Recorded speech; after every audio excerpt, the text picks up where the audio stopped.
বন্ধু ওয়ালাইকুম আসসালাম আমি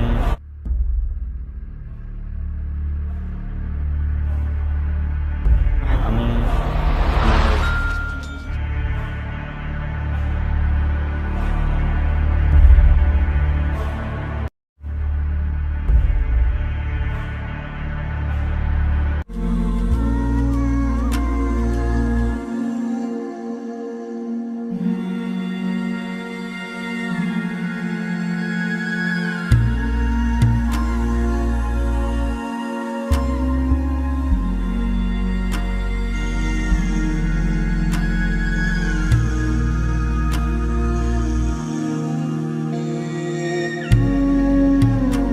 আজকে হেভি গেম খেলবো, একদম সেই লেভেলের গেম খেলবো। আজ দেখি, আজ অ্যাটাক একদম শেষ করে দেবো।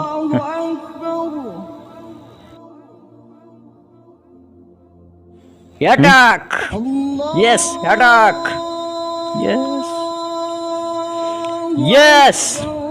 নামাজের সময় কি করছে রণকে? অ্যাটাক, দরজা মার, এদিকে মার। দরজা তো খোলা আছে, দেখি ভিতরে যাই একদম কি অবস্থা।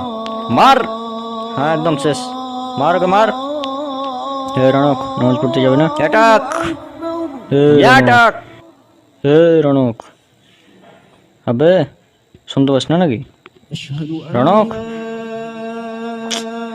কি একটা অবস্থা, আজীব ব্যাপার। হে রণক, হ্যালো মিস্টার গেমার, আরে শুনতে পাস না? কি বে তুই? গে তুই, ও তুই কি বলছিস বল? নামাজে যাবে না? আজান দিছে, শুনতে পাস না? নামাজে চল। না, নামাজে যাবে না, তুই যা যা তুই যা। এই হারাম গেম খেলালে তুই নামাজ ছেড়ে দিলি, কি একটা অবস্থা। এই হারাম মানে কি বললি তুই? গেম হারাম মানে? হ্যাঁ, কে বললো তোকে বলে গেম হারাম? আচ্ছা আমি নামাজ পড়ে এসে বিষয়টা দেখছি, হ্যাঁ বুঝলি? তুই দাঁড়া, আমি নামাজ পড়ে আসছি, তারপর দেখছি।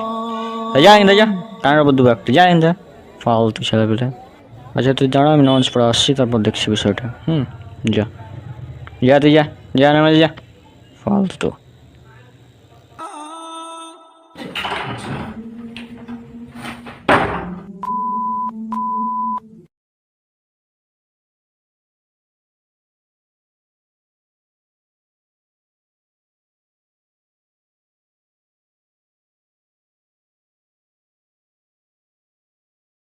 এখনো খেলছিস কেন? আবার আসছিস? বাহ দি বাহ।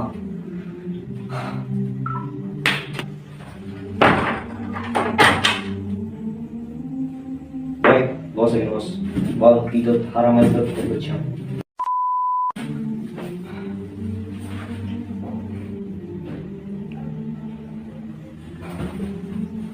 কহ কি বলছিস কহ।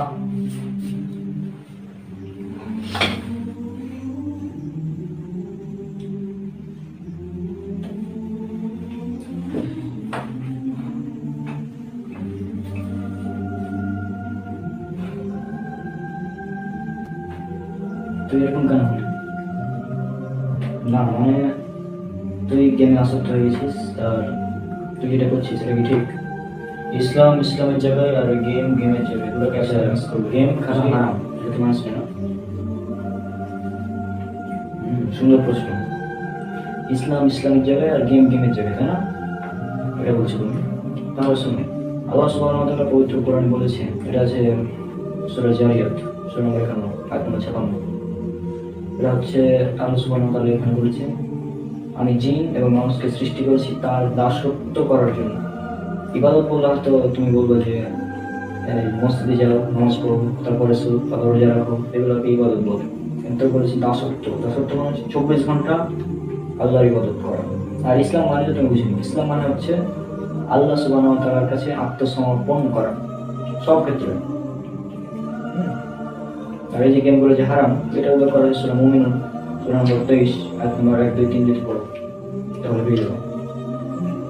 সেখানে কি বলা হচ্ছে, সেখানে যদি আমি তোমাকে দেখাই, না আমি কোরআনটা নিয়ে আসি, তোমাকে দেখাচ্ছি। আমাকে অবিশ্বাস করলে কোরআনকে তো অবিশ্বাস করবো না, তাই না? এরা হচ্ছে মুমিন না, সূরা নম্বর 23।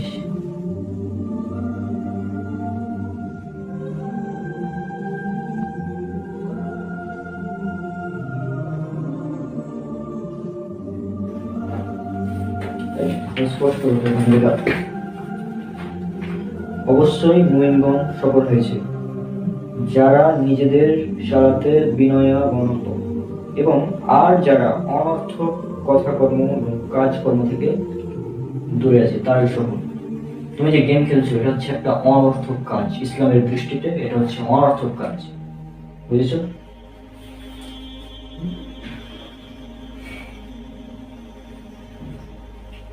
আরে পাগল, গেম অনর্থক কাজ কেন দেবে? আমি তো আমার এন্টারটেনমেন্টের জন্য সময় পার করছি, সমস্যা কি? আচ্ছা, ইসলামের দৃষ্টিতে এটা হচ্ছে অনর্থক কাজ। তুমি এটা করছো, এই গেম খেলছো তুমি না, এই গেমটা হচ্ছে অনর্থক। এটা তুমি মানো বা না মানো, এটা অনর্থক কাজ ইসলামের দৃষ্টিতে, অনর্থক এটা। কারণ এই কাজে তুমি সময় নষ্ট করছো। আল্লাহ সুবহানাহু ওয়া তাআলা সূরা আসরটা পড়েছো নাকি? এই সূরাটা অবশ্যই জানা উচিত তোমার, সূরা আসর। এই এই সূরাটা তোমাকে দেখে দিই।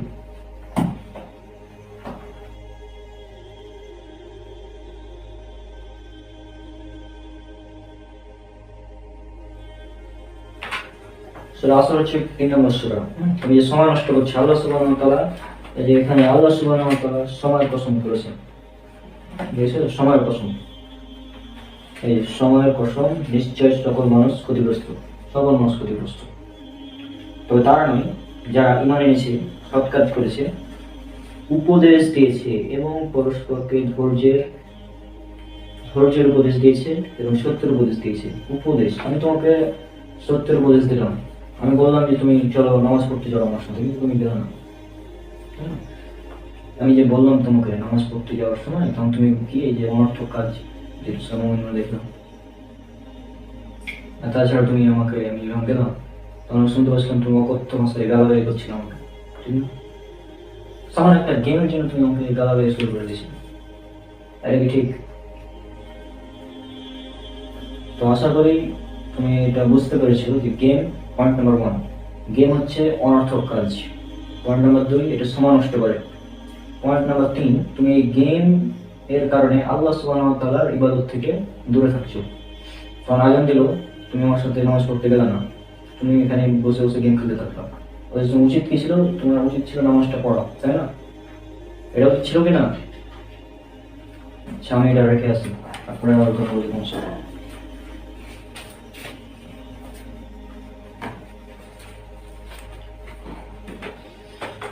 তাহলে বিষয়টা একদম ক্লিয়ার, তুমি আশা করি বুঝতে পেরেছো।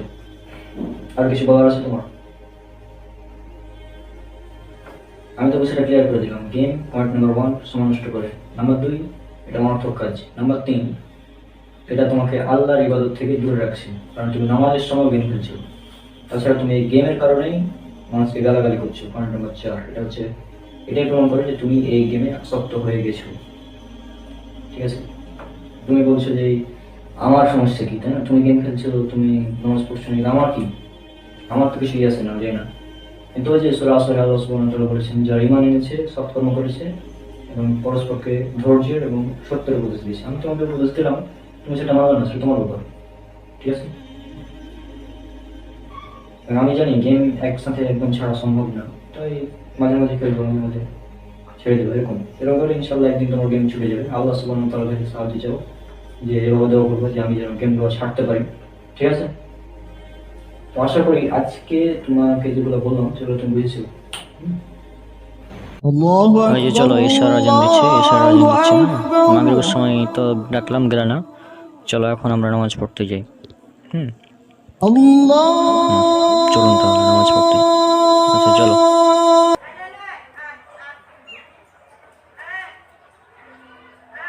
বুঝলি গেম কেন হারাম?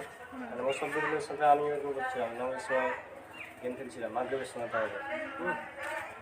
তো বুঝেছিস তাহলে গেমের ব্যাপারে? তাহলে শোন, গেম টেম এমনি সময় খেলবি, ঠিক আছে? নামাজের সময় খেলবি না, ঠিক আছে? আর মোবাইল তো আমি একবার আছাড় মেরেছি, তারপর পুরো ভেঙে গোড়া গোড়া করে দেবো, সাথে হাতও কেটে ফেল দেবো, যাতে যেন গেম না খেলতে পারিস। আমাকে চিনিস না? চিনিস আমাকে কীরকম?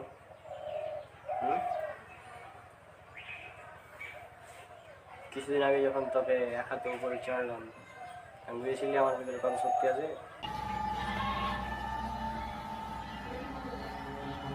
ওই শক্তি যদি তোর মোবাইলের উপরে চাপ দিই তাহলে কি অবস্থা হবে তোর মোবাইলের?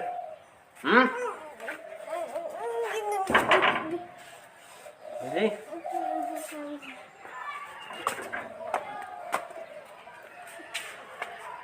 তোর নামাজ পড়তে যেতে হবে এখন, ঠিক আছে?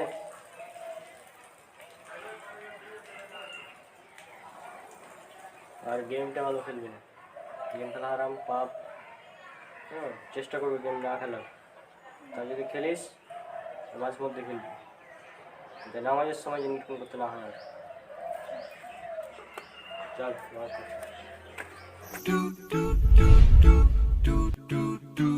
এই জায়গায় একটু সই করেন।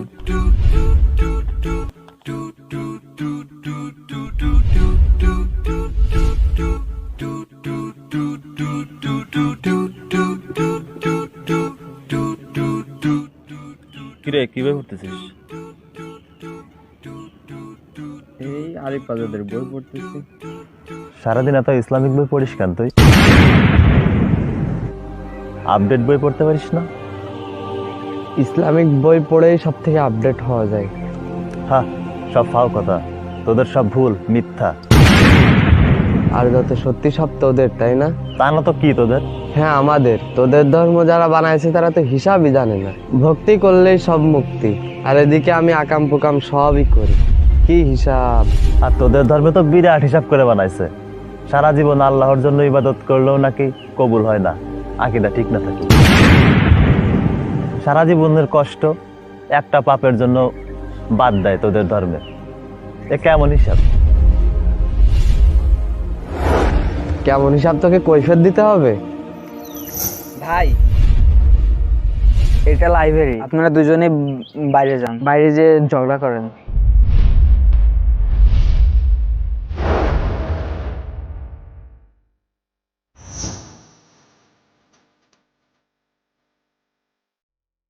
এরপর থেকে হিসাব করে কথা বলবি। এই হিসাব করে কথা বলবো?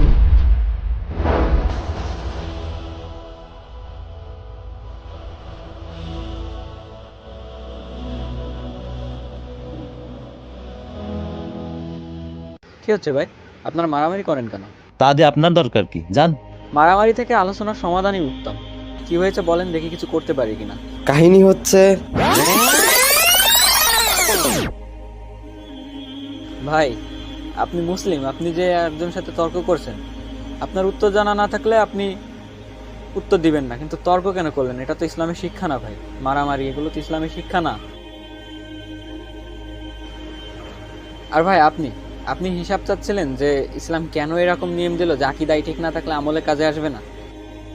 হ্যাঁ, মনে করেন আপনি একটা পরীক্ষা দিতে গেলেন এবং সেই পরীক্ষাতে আপনি অনেক ভালো লিখলেন এবং সবগুলো প্রশ্নের সঠিক উত্তর দিলেন, কিন্তু আপনি রেজিস্ট্রেশন নাম্বারে ভুল করলেন অথবা রেজিস্ট্রেশন নাম্বার লিখলেন না, তাহলে কি আপনার রেজাল্ট আসবে? না। ইসলামে আকীদা বিষয়টা ওই রকমই, রেজিস্ট্রেশনের মতো।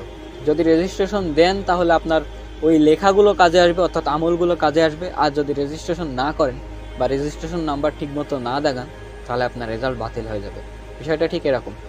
হিসাবে ভুল নাই, হিসাব ঠিকই আছে, বরং ইসলামে তো বলে দেওয়া আছে যে আকীদা ঠিক নাহলে আমল কাজে আসবে না। তাহলে মানুষের দায়িত্ব তো আগে আকীদা ঠিক করা, সেটা করে না কেন? হিসাবে তো কোনো ভুল নাই, তাই না?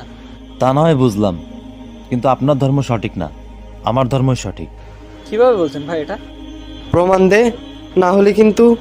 Give me one proof that Islam is true. Okay, proof আমি করার চেষ্টা করব, কিন্তু তার আগে আমাকে আপনি কিছু প্রশ্নের উত্তর দিবেন। আমার প্রথম প্রশ্ন, আপনি কি বিজ্ঞান মনস্ক মানুষ? হ্যাঁ। আচ্ছা, তাহলে আপনি কি বলতে পারবেন সমুদ্রে কয় প্রকারের ঢেউ থাকে? না। সমুদ্রের কূলে গিয়ে আমরা এক প্রকারের ঢেউ দেখি যেটা কূলে এসে আছড়ে পড়ে, কিন্তু সমুদ্রের গভীরে আরও এক প্রকারের ঢেউ আছে যেটাকে ইন্টারনাল ওয়েভ বলে, অনেকটা এরকম।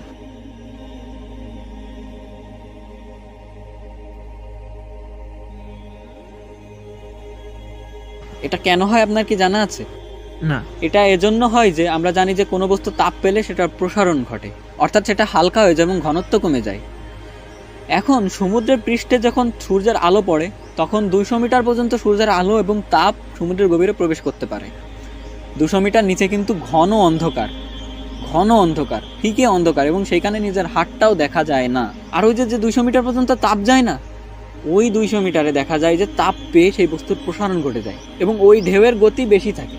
কিন্তু অন্যদিকে সমুদ্রের গভীরে যেহেতু আলো তাপ কিছুই পৌঁছায় না, সেহেতু সেই পানির ঘনত্ব বেশি থাকে এবং দেখা যায় যে সেইখানে অন্য এক গতির ঢেউ তৈরি হচ্ছে। অর্থাৎ সমুদ্রের পৃষ্ঠের 200 মিটার উঁচু থেকে শুরু করে পৃষ্ঠ পর্যন্ত এক গতিতে ঢেউ যায়, আর সমুদ্রের গভীরের পানি আর এক গতিতে যায়। এখন আপনি বলেন, আজ থেকে 100 বছর আগের ডুবুরিরা আধুনিক প্রযুক্তি ব্যতীত তারা কি 200 মিটার পর্যন্ত ডুব দিয়ে যেতে পারতো? না। আজ থেকে 100 বছর আগে যদি না পারে, তাহলে 1400 বছর আগে কি পারতো? না। বিজ্ঞানীরা কিন্তু এটা 50 বছর আগে আবিষ্কার করেছে। কিন্তু মজার ব্যাপার হচ্ছে, কোরআনে সূরা নূরের 40 নম্বর আয়াতে আল্লাহ সুবহানাহু ওয়া তাআলা এই কথাটি কিন্তু বলে দিয়েছেন। আপনি কিন্তু বলেছেন কোনো সাধারণ মানুষের পক্ষে এটা বলা সম্ভব নয়, তাও আবার কোনো মরুভূমিতে থাকা ব্যক্তি যে সমুদ্র সম্পর্কে তেমন ধারণাই রাখে না। সে আয়াতটা যদি আমরা পুরো দেখি, সেখানে আল্লাহ সুবহানাহু ওয়া তাআলা বলছেন, অথবা তাদের কর্ম সমুদ্রের বুকে গভীর অন্ধকারের ন্যায়, যাকে উদ্বেলিত করে তরঙ্গের উপর তরঙ্গ, যার উপরে ঘন কালো মেঘ, একের উপর এক অন্ধকার। আয়াতটা ভালো করে লক্ষ্য করুন, ঢেউয়ের উপরে ঢেউ এবং তার উপরে ঘন মেঘমালা এবং নিচেই ঘন অন্ধকার। তাহলে 1400 বছর আগে উইথাউট এনি আধুনিক প্রযুক্তি সমুদ্রের গভীরের তথ্য এই মরুভূমিতে থাকা ব্যক্তিবর্গ কিভাবে দিতে পারেন? এটা কখনোই কোনো মানুষের পক্ষে সম্ভব না। এটা তার পক্ষেই সম্ভব যিনি ওই জিনিসটা সৃষ্টি করেছেন। সমুদ্রের ওই 2 প্রকার ঢেউ যিনি সৃষ্টি করেছেন, শুধুমাত্র তিনিই বলতে পারেন। আর এটা কোথায় বলা আছে? কোরআনে। অন্তত যারা চিন্তা ভাবনা করে তাদের এখান থেকে অনেক কিছু শেখার আছে এবং অনেক কিছু ভাবার আছে। আশা করি আপনি বুঝেছেন। যাই হোক, আর ঝগড়া করেন না, আমি আসি। আসসালামু আলাইকুম।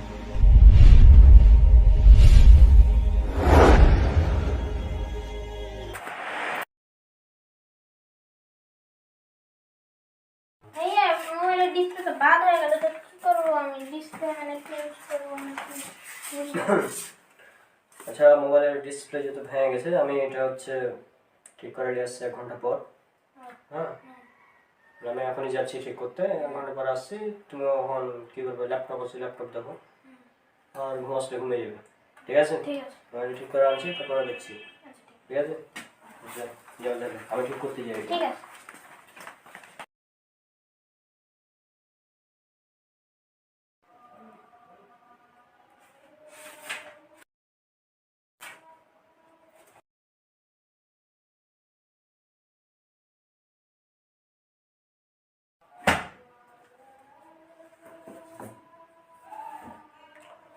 রাবিক তো ঘুমাইছে, দেখি ওর ফোনের কি অবস্থা।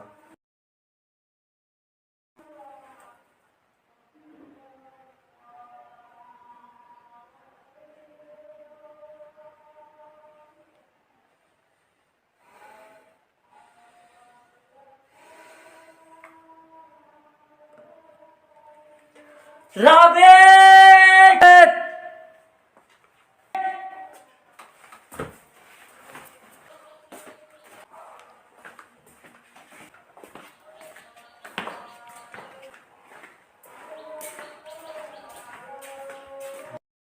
এই রাবিক! এই!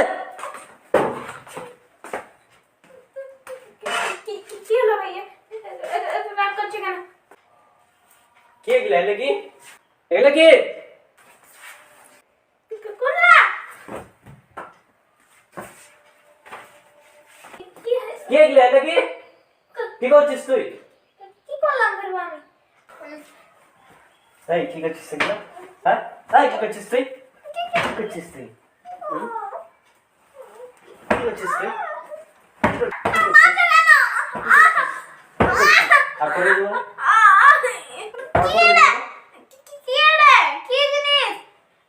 গান নিয়ে শেয়ার করছিস তুই স্টোরিতে? কোন গান? কোন গান? তো স্টোরিতে দেখ। এটা কি গান? এটা কি গান? দেখ তুই, দেখ। ওইটা তো সমস্যা কি? সমস্যা কি মানে?